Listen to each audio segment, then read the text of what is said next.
Yesterday, New York became the first state in the entire country to hit pause on AI data center construction. And every headline is going to tell you Hochul signed it. But here's what almost nobody's going to slow down and explain. She didn't sign the bill, she signed something else. And that difference actually matters more than the headline does. Stick with me here, because by the end of this, you're going to understand exactly what changed, what didn't, and what it means for the two projects sitting right here in our backyard. I'm Jessica Mitri. This is the Mitri Expose. We got an update on data centers, baby. Let's get into it.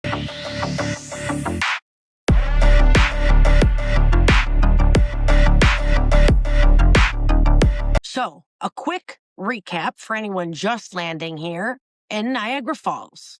Niagara Falls redevelopment has a $1.5 billion data center planned, the Niagara Digital Campus. The city and NFR settled a years-long fight back in June 2026, which cleared a path forward.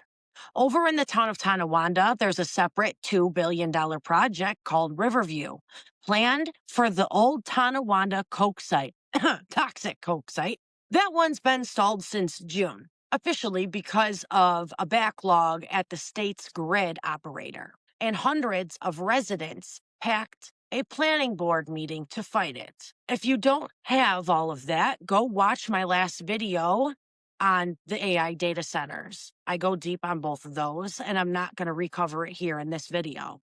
This video is an update. So let's get into it. What Kathy Hochul actually signed.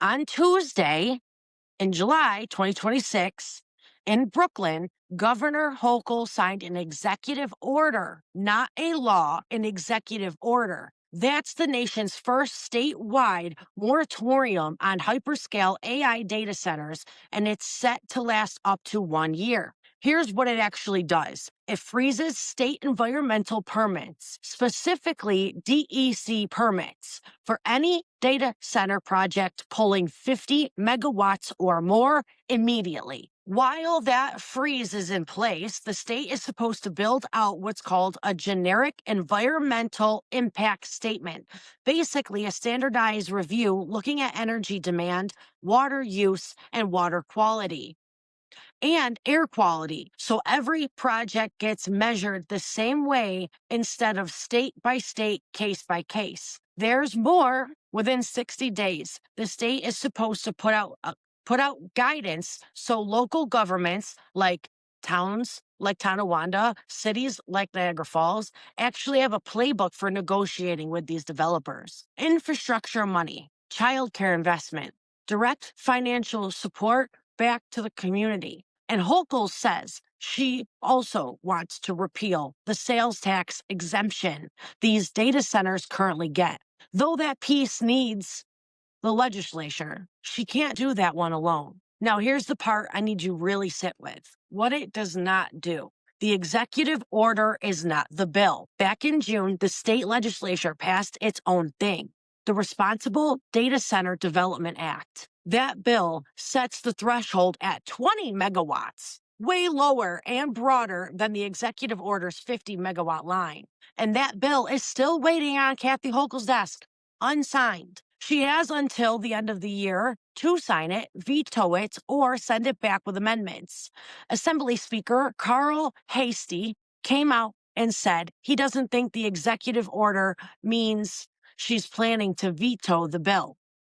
He says the conversations are ongoing, but nobody actually knows yet, which means what we got yesterday is real, immediate action. But it's not the final word. Still much bigger fight sitting in Albany that hasn't resolved. This is exactly why I tell you to question everything, even the good news, especially the good news. The reactions, this isn't settled, it's contested. State Senator Kristen Gonzalez, who co-sponsored that bill, stood right next to Hochul at signing. She's treating this as a win. On the other side, Tech NYC, that's the group representing Meta, Google, and other major tech players, came out and said flat out that 12 months is too long and that it's going to push investment out of the state. The data center collusion Sorry. Whoa. Coalition, an industry trade group, went further, saying this sends the message that New York is closed for business. Meanwhile, environmental groups are largely supportive of the executive order,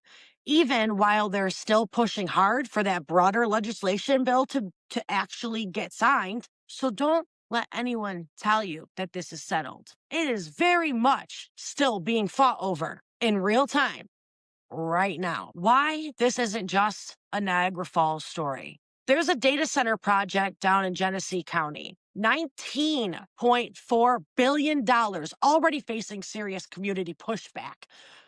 A Hochul staffer confirmed directly that this executive order does not apply to projects that still need those DEC discretionary permits. So this isn't some abstract Albany policy. It's already touching real projects in real communities right now, and that includes projects a lot closer to us than people realize. Translation to electricity/grid reality. Here's why all of this actually matters beyond the politics. New York just admitted out loud through an executive order the grid cannot absorb this pace of data center construction unchecked. This is not fear mongering. That is not me being dramatic. That is the state's government own reasoning for signing this. There's just not enough. It's too fast. And I want to show you something. Last week, before any of this Hochul news broke, I scripted a piece on Exelon, one of the largest utility holding companies in the country, and their own struggle to keep up with electricity demand. I called this before the state confirmed it. So let's look at it again now. The CEO of the biggest utility company in America just told Financial Times, and I quote, Americans could absolutely lose power as soon as 2027. Let that sink in. This isn't some rando on Twitter. This is Calvin Butler, CEO of Exelon, the literal largest utility holding company in this country. And he's holding on record saying his company almost had to cut services to 400,000 people last winter during that extreme cold snap. Almost 400,000. Why? AI data centers. They are eating our power grid alive, and nobody voted on this. You want proof that it's already happening? Lake Tahoe. Look it up.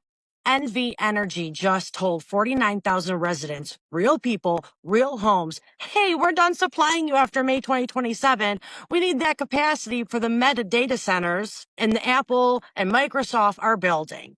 This is not hypothetical. This is a notice. And meanwhile, your electricity bill already went up almost 10% last year. This is not inflation, babe. That's data centers competing with you for the same electricity and winning. So next time someone tells you AI is just a convenience, ask them who's going to be sitting in the dark for it. So let's bring it back home. What does any of this mean for us in Niagara Falls? That land settlement cleared in June, and NFR's project looked like it had a real path forward. But as of literally yesterday, even local coverage is saying that the project's future is uncertain once again. One local outlet put it plainly, nobody knows where this lands now. I want to be straight with you. I don't yet have confirmation on whether NFR's project actually needs those specific DEC discretionary permits this executive order freezes. I'm still tracking that down, and I'm not going to state it as fact until I have proven it. In Tonawanda, the Riverview project was already stalled since June over the NYISO grid backlog. This executive order stacks a second obstacle right on top of the first one. So here's the through line for tonight. The grid is already strained. Exelon proves that. That is real, not local paranoia. This is a nationwide situation. The state just admitted it in writing with an executive order.